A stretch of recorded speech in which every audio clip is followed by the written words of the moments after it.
All right, so we're here on February 19th, 2018 in Seattle, Washington, and the gentleman in front of me is Mr. Jake Shimabukuro. Thank you for doing this interview. Aloha, and thank you very much. I appreciate your time. Oh, Thank I you. think I'm just so appreciative of you taking the time to talk to me today. So Oh, thank you. It's cold outside though. Yeah. it is there. But other than that, it's awesome. No, I love Seattle. It's such a beautiful city. Everyone's always so nice, and so Awesome. happy to be back. Yeah, and you're here at Benaroya Hall, which is just an amazing venue. You've played a lot of amazing venues, but for this town in particular, I don't really think you get any better than this hall. This is one of my favorite halls to play at. I mean, it's the acoustics are amazing. The energy of the room, just the vibe. You can it feels intimate. It's a huge hall, but it feels so intimate, and yeah, the sound just wraps around you. That's the kind of feeling that you get when you're playing on stage, and yeah, it's just incredible. So again, just a tremendous honor to be playing here.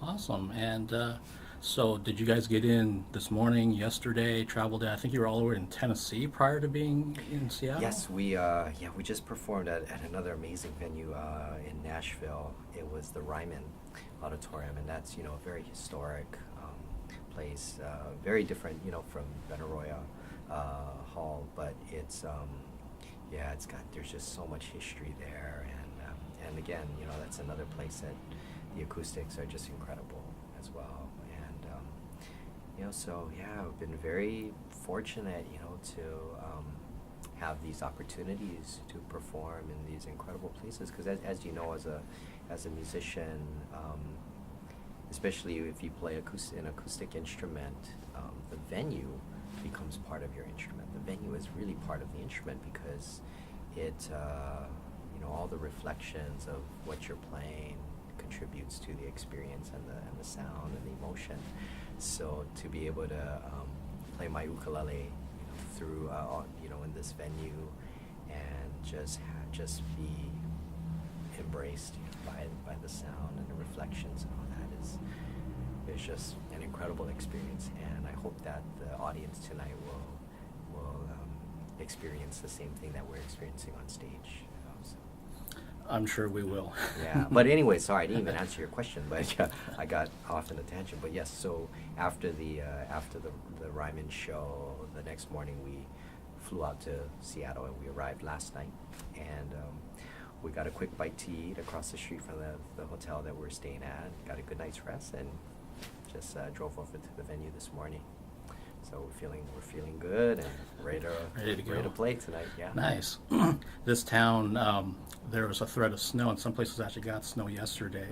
And this town is not like New York or Chicago where they're used to that kind of thing. We get like even the inkling that there might be snow coming in. The city goes into like panic mode, and if we actually would have got it down here in downtown Seattle, you probably would have had a whole other matter of trying to get to this venue. Oh, yeah. And it's lots of hills here, and people don't know how to drive in the snow in Seattle. Well, I don't blame. I would never drive in the snow. I would cancel everything. No, but it's I mean that's a real problem. I mean, we've played in cities before where it doesn't usually snow, and they would get like just like 4 or 5 inches of snow, which is significant. I mean, it's not for some cities, but in certain places, that's crazy weather. So sure. So we'd actually have to postpone the show or cancel the show or push the time back, and and it's always best that everyone. The main thing is we want everyone to be safe. Right. Right. So right. So sometimes that's just the the better thing to do is just to maybe postpone the show and reschedule. But I'm glad that we didn't have to do that tonight, because we're here, and it is a little cold, but it wasn't as cold as last night. Last night when we got in, my face hurt. I mean, we stepped outside and the wind hit my face, and it actually physically hurt. So today's a lot better. That's good. Yeah, I'm glad that everything worked out weather-wise, and you know you guys are here, ready to go, and I know all the fans are going to be down there in the next hour and a half or so, and Yeah. we're all just looking forward to a really great performance tonight. Thank you. Yeah. And so you've been doing this as a professional musician for you're in double digits now, like well into double. It's been what, maybe 13, 14 years now, Yeah, roughly. well, I started I guess, my career started in 1996, and that's when I had my very first band. And I was just out of high school, and it was a band called Pure Heart.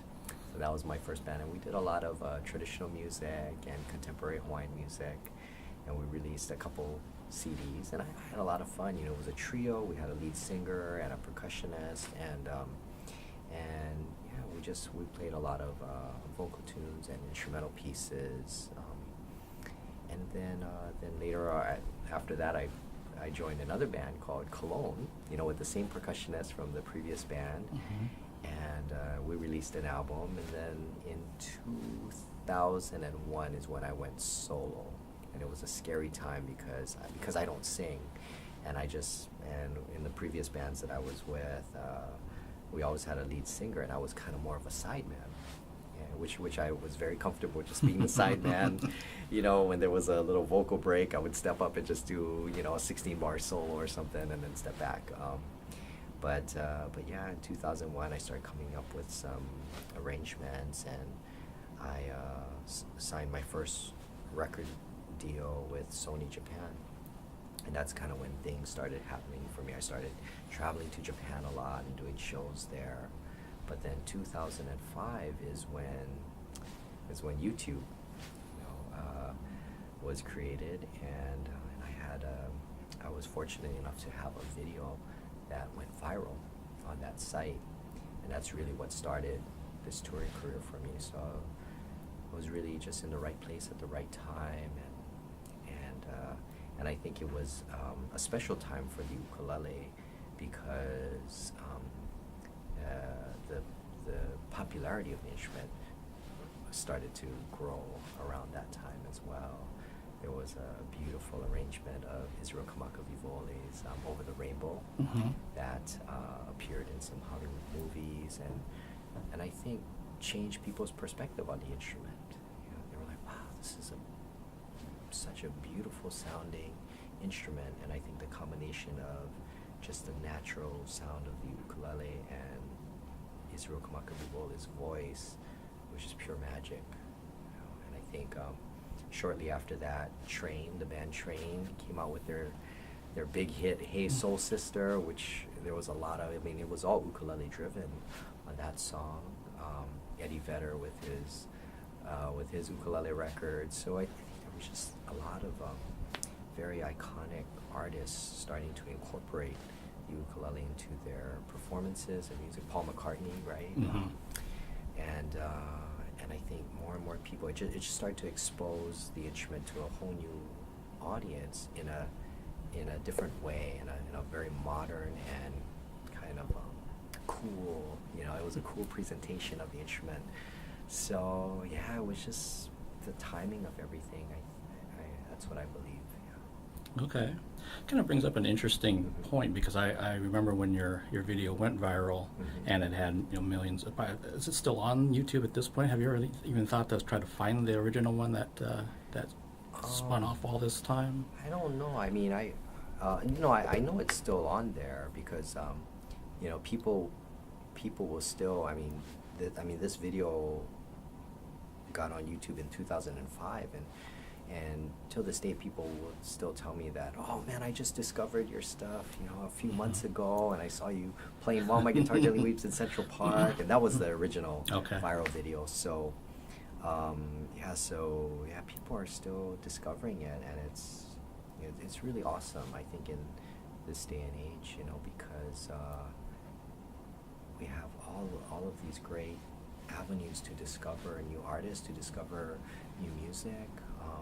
I spend hours on YouTube sometimes, if I'm fixated on a song or a specific artist, I'll just go to YouTube and look up, put in their name, and all of these performances, these live performances or interviews and things, and then I can just immediately overnight just get to know this artist, right? You know, I can see every interview, I mean almost every interview, I can see all those interviews and these performances and, you know, pretty much everything that they've done. And that's just YouTube. And when you Google their name, you get a whole bunch of other stuff. So I think it's good. Well, good and bad, because sometimes you don't always see positive things on the internet. It's true. But I it's the same for, I think, everything else. Yeah. So, and this is kind of a, you know, what if kind of scenario, but if that original video back in 2005 had not been posted or uploaded, and maybe even if it had and didn't go viral, just didn't catch on, you know, we know so many things don't, where do you think your career would have gone?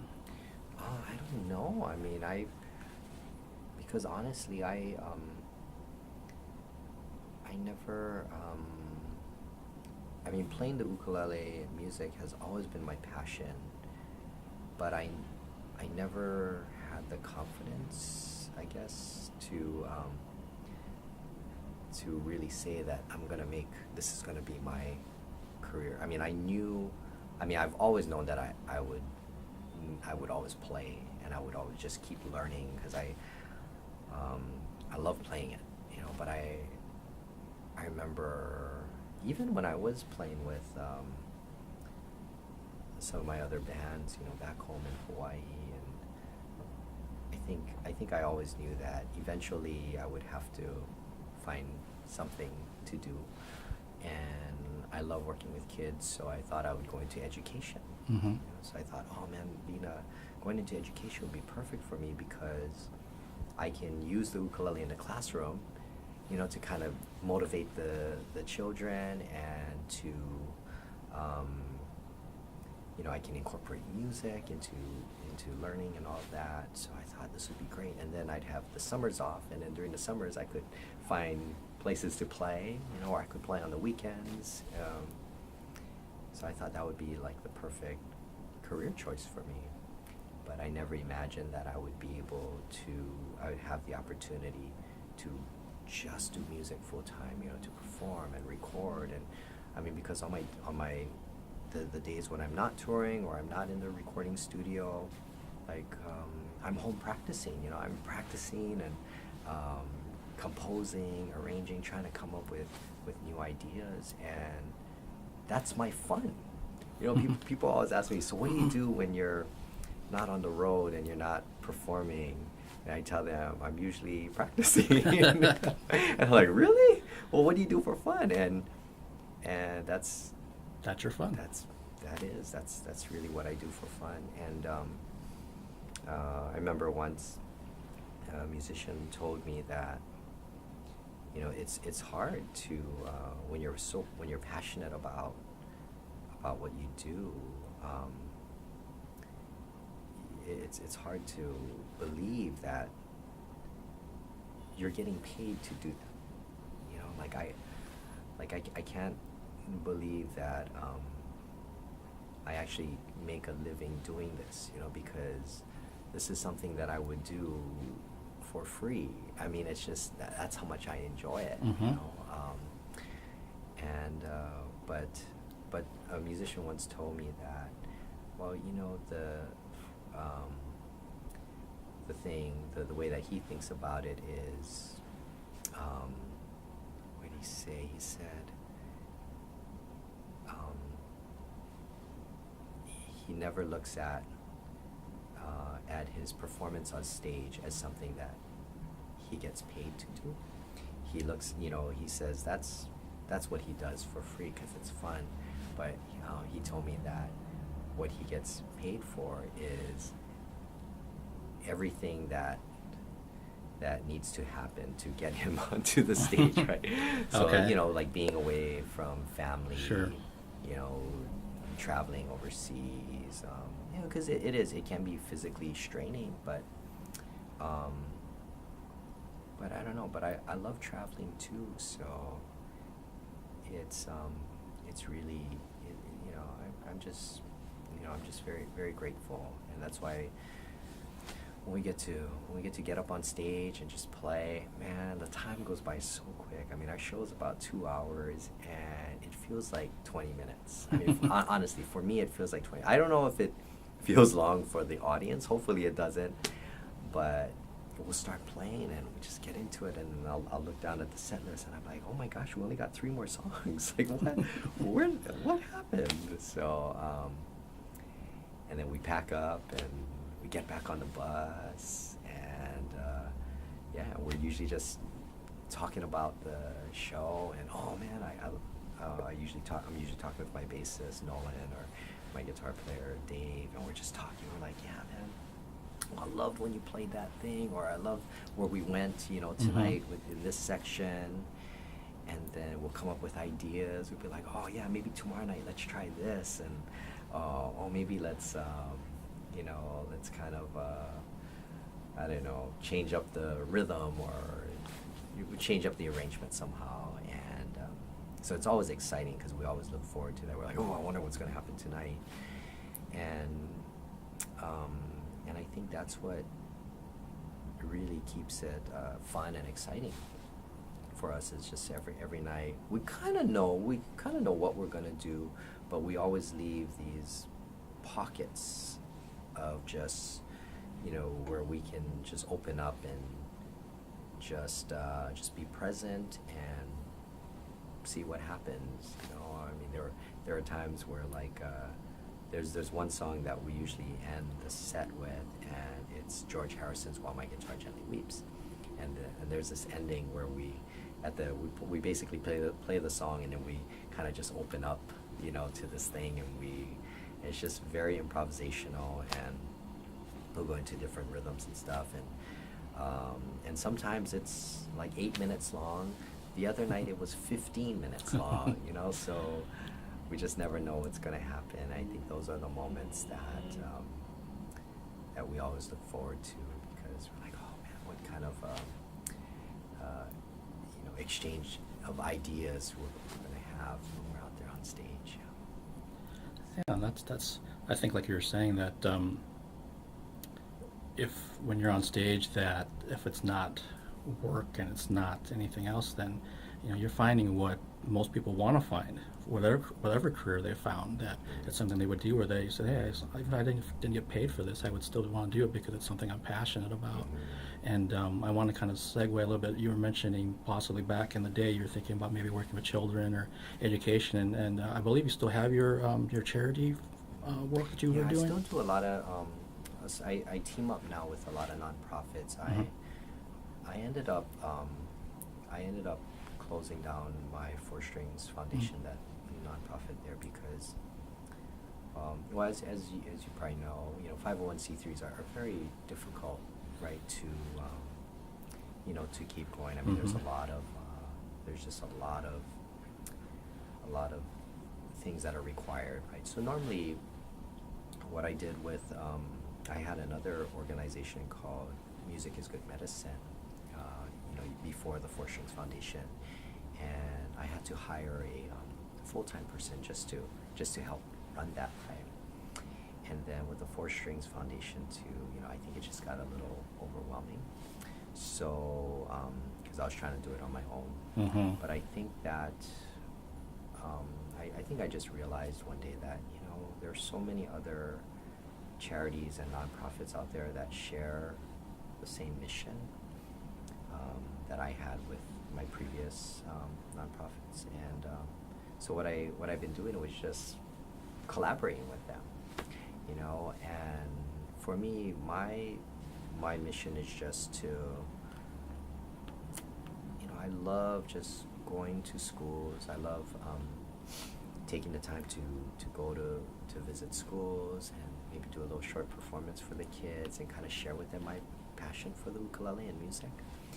And hopefully that'll kind of inspire them to find their own passion. And it doesn't have to be music. It doesn't even have to be music related. It could be, you know, I talk to them about like having a passion for education, and maybe they want to go into teaching, or maybe I'll tell them like, who likes to eat, right? And they're like, oh, I love food, right? And so I tell them, well, maybe you have a passion for food and you want to be a chef someday. Maybe you want to, you know, you want to get into cooking or something. But all of those things, you're just kind of planting that seed, and then another big thing for me is just encouraging them to be drug free. You know, and I every night on stage at the end of the concert, I always acknowledge, you know, the young kids or students that are there, and I always tell them, you know, stay in school, find your passion, and the last thing is just be drug free. And I share with them that, you know, I have been drug free my whole life, and the musicians that I play with on stage, you know, Nolan and Dave, you know, they've been drug free their whole lives too. So just kind of putting that in their head, you know, that you don't need drugs. And so just being able to work with other nonprofits or just work directly with schools, Mm-hmm. you know, to provide that opportunity for me to get in front of a bunch of students and share that. You know, for me, that's all I want to do. You know, because when I was a kid, when I was in elementary school, I remember there was a local entertainer back home in Hawaii. His name was Frank De Lima. And I remember him coming to our school and telling, you know, he would share all these funny songs with us, and at the end he would tell us, you know, stay in school and don't do drugs. And that really impacted me. You know, I think just hearing that from someone that I admired made a strong impact.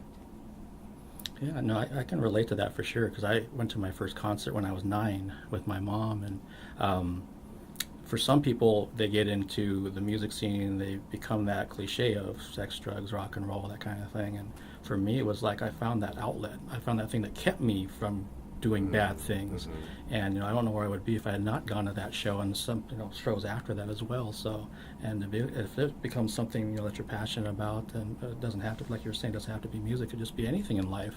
That's what you want to try to find and try to do with some clean living at the same time, and then you'll go places and you'll be happy with what you're doing. I've spent many years working at nonprofits, so when you're talking about that, I know how difficult it is to keep them running and keep them open. I worked as a teacher as well, so I've worked with youth for over 20 years. And so I always had to kind of dig into my own background about, because they'd ask those things at point blank about, you know, did you ever do drugs? Did you ever do these kind of things? And I bet you when you're going to all those crazy shows that you used to go to, you must have been, you know, tearing it up out there. And it's like, this is what I was doing. And I wasn't doing what you think I was doing. And I'll just say it straight to your face. I wasn't doing those kind of things. Not everybody has to do that. And I was lucky in my case with, you know, having a strong family background, and you know, my circle of friends thought the same way that I did. So we just enjoyed the music. We didn't enjoy all the other stuff that comes with it. So it's like, don't fall into that trap. Life can be tough enough as it is. You don't need to make it any tougher by doing those things. Exactly. So no, I think it's awesome that you're. It's definitely a part of your heart that you're, you know, reaching out, because a lot of times other people, they might feel it, but they don't do the action part of partnering with schools. And I understand, you know, things are busy and all that kind of thing, but if it's something you really want to be a part of, you'll make it happen. Even if it's like a little bit during the year, it'll happen some way or somehow. So no, I think it's awesome that you have that ingrained in what you do and everything that you do, because again, you certainly don't have to. Yeah. So Yeah, because it was funny, like, you know, I used to, I always looked forward to going to schools, you know, working with their music program, or just with the whole student body and sharing this message. And then about 5 years ago, I realized, like, I don't just have to share that message at schools. You know, when I'm on tour every night, I'm in front of an audience, and I can share this message, you know, with the kids that come to the show. So yeah, so I was like, yeah, why didn't I think of that earlier? You know, so I started doing that, and I think that yeah, just being able to have just a simple message for the kids, you know, and if it just touches that one person out there, and they're in a situation, or there's an opportunity and they need to make a choice, you know, and if they remember that experience and they're like, yeah, you know, they decide to make the better choice, then man, it's all worth it. Yeah. absolutely. I'd like to kind of end the interview here. I'm going a little bit longer than I thought I was. Sorry, I probably talked too much. Oh, no, that's awesome. No, I don't want to take up your time. I'm No, sure no, you got not at all. to get ready for the show. But I just thought about there's actually two things. So we're going to kind of go left of center a little bit, a little serious, and I'll come back to like some future things that kind of wrap up the interview. Not sure if you were aware, because with you being Japanese American growing up in Hawaii, and I'm Japanese American growing up here in Seattle, that 76 years ago was when the executive order came down during World War II, where the Japanese Americans were sent off to the internment camps.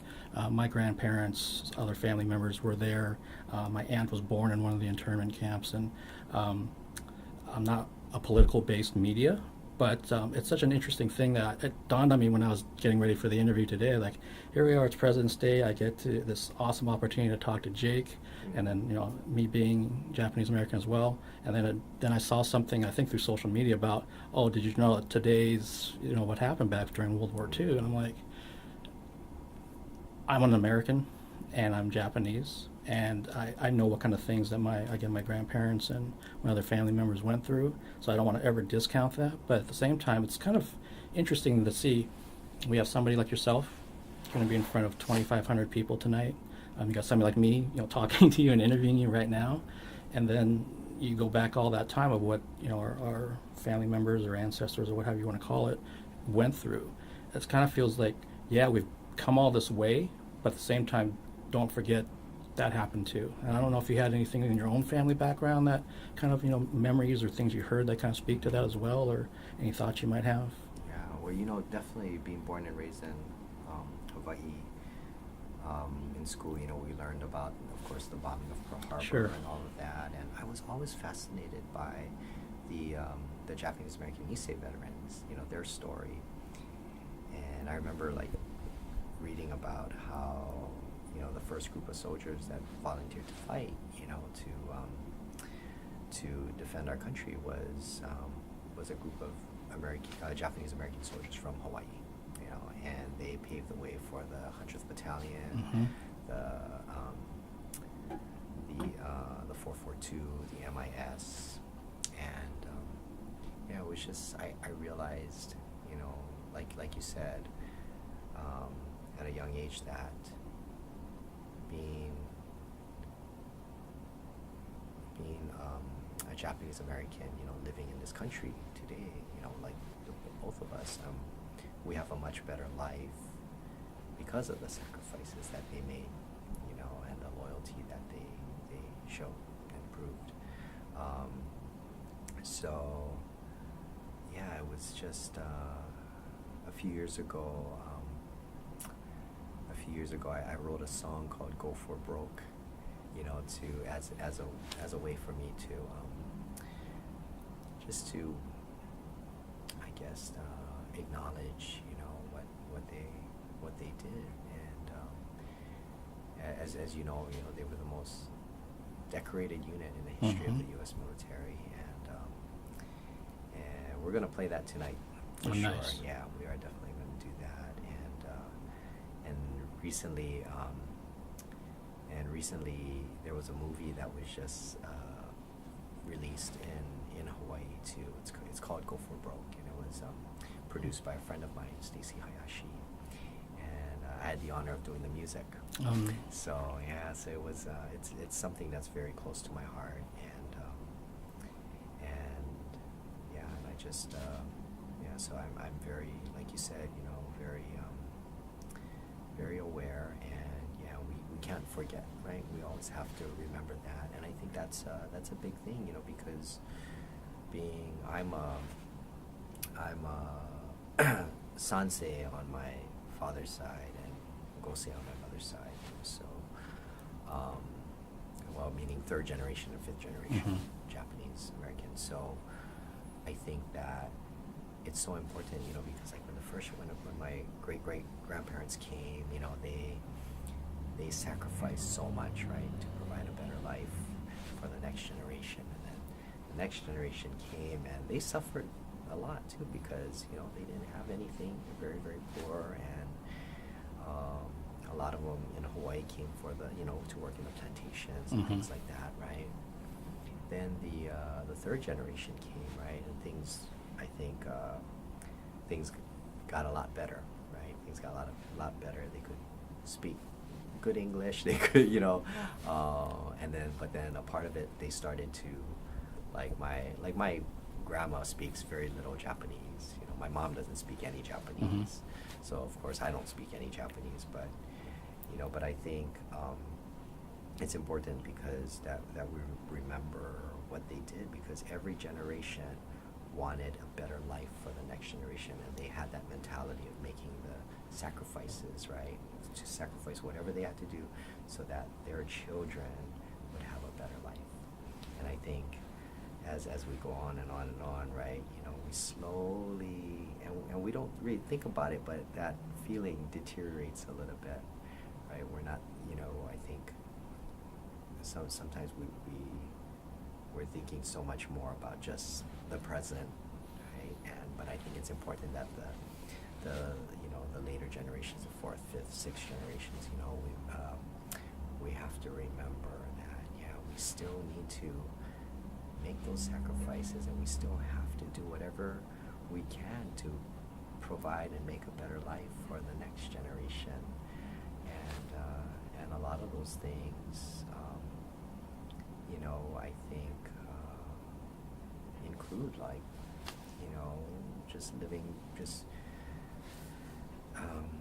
just living a more sustainable lifestyle, looking toward other methods of renewable energy, things like that. I mean, now I'm kind of getting out of, I have no expertise in those areas, but I try as hard as I can, to think about what I can do for my kids, because I got 2 kids now, and I try very hard to think about what I can do so that they can have a better life, and just kind of enjoy some of the things that I've had growing up. So I don't know. It's tough. It's a tough time, but there's a lot of beauty and a lot of hope, I think, that's out there, and especially in kids, the way that the children are being educated today, and just the kind of lifestyle that's being promoted, and just their way of thinking. I mean, I remember when my son started going to preschool, and we'd go and brush his teeth, and he would, as soon as I start brushing his teeth, he'd be like, Daddy, turn off the water, don't waste water, like, oh yeah, you're right, so you just turn the water off right away, I mean, but it's important that we encourage that and we support that, because if I had at that moment just said, no, it's okay, then he would just be like, oh, I guess it's fine then, right? But we need to embrace that and be like, yes, you're right, let's turn the water off so we don't waste water, right? Because water is precious, and we need to conserve that. So that kind of thinking, and the kids now, that's what they're learning, especially in Hawaii, in the islands. We're learning about how we can take better care of our ocean and our land and all of that, and it's a positive, very positive thing. Awesome. Well, again, I want to kind of end the interview with what do you have on the horizon? What's coming up beyond this? I know you got several dates still on the tour, and then what's 2018 looking like?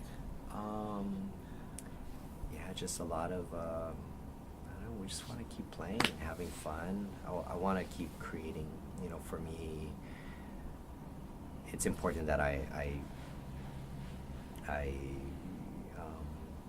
push myself, because I think there are times where I kind of feel like I'm not coming up with any new ideas, or I haven't written anything in a while.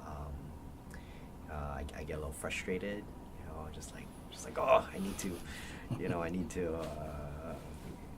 come up with something new, or so we just actually got out of the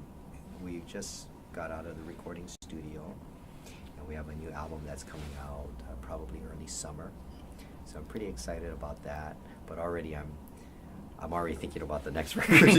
Like, oh, what we're gonna do for the next one. And today at Soundcheck, we're already trying to write some new stuff and let's come up with some new ideas. So it's fun. It's a great collaboration. I mean, I used to play solo a lot before, Mm-hmm.